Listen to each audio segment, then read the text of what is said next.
Good day everybody, Rebel Panda is here, and in this video I want to talk about how you can speed up the grind in War Thunder.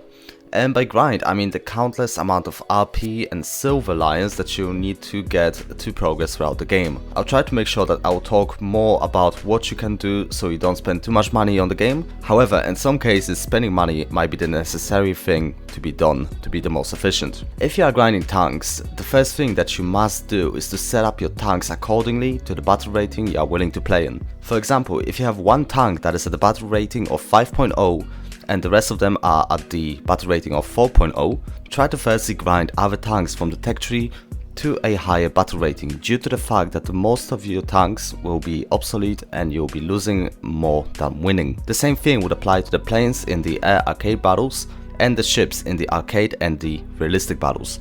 The second thing that you need to be doing is to play the vehicles that you're the most confident with. If you are the type of player who is better at sniping enemy tanks from a distance, perhaps stick to that and get tanks that will be the best at doing it. If you are the type of player that enjoys light tanks, then use them to the most and use the binoculars to scope out the enemy tanks, use the artillery and make sure that you capture the points, due to the fact that these are the easiest ways to gain points from. The similar thing would actually apply to the medium tanks.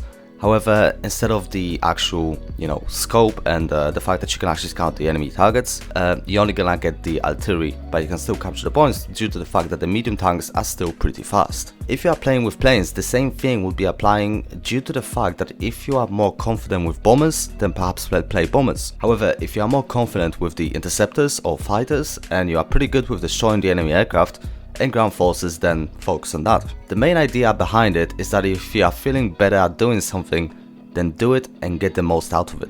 The next thing that you could be doing to improve your grind is to use as many boosters as possible.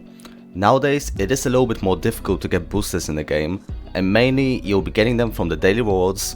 However, if you are willing to spend a little bit of time earning those boosters, you can also try out the Assault Arcade modes, where you'll need to defend your base either in the air or ground battles. This is very good, since on daily basis you can get access to 2 additional boosters which might allow you to get more points. If you also win the Assault Arcade battles, you will additionally gain a decent amount of Silver Lions and RP for the vehicles that you will be researching, and trust me, this thing actually impressed me. The second way that you can obtain the boosters is by buying them in the wallbound shops. However, they are pretty expensive, and throughout the month you'll be possibly get around 4 of them, so it is not as much of an improvement. Another way through which you can actually obtain the boosters is by purchasing the battle pass. The battle pass is somewhat an okayish idea, however I will only get it if I know that I will be playing this game for a long time, due to the fact that the more you progress in the battle pass, the more boosters and silver lions you'll get. Another thing that you can get in the battle pass are the premium vehicles. The one which I found the most fun in the previous battle pass was the premium A6M6, which was a 4.7 premium vehicle. And by obtaining that vehicle, I've managed to research most of my Japanese air tech tree within a week, which was a massive success. So as you see, you also need to look out for the opportunities, as a lot of them can actually improve your grind rate by a lot. One of the greatest things that exists in the game in grinding the silver lions are the battle wagers.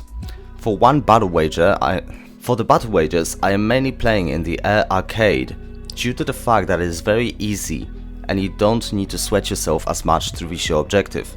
For example, if you need to shoot down 5 enemy planes, it will be the easiest way to do it in the air arcade, and for that you'll get around 50,000 silver lions, and in the next battle you'll get more and more and more and more until you actually can reach like 500,000 silver lions, or even more sometimes. One of the funniest ways to improve the grind for the silver lions is by turning off the auto repair. This is due to the fact that you don't need to repair all of your vehicles after finishing the battle, since if you want to get more silver lions, you'll just switch from vehicle to another vehicle and then to another and just wait until your repairs will be done, and that way you'll be actually saving up a lot of silver lions, due to the fact that some of the vehicle actually costs about 10,000 silver lions to repair.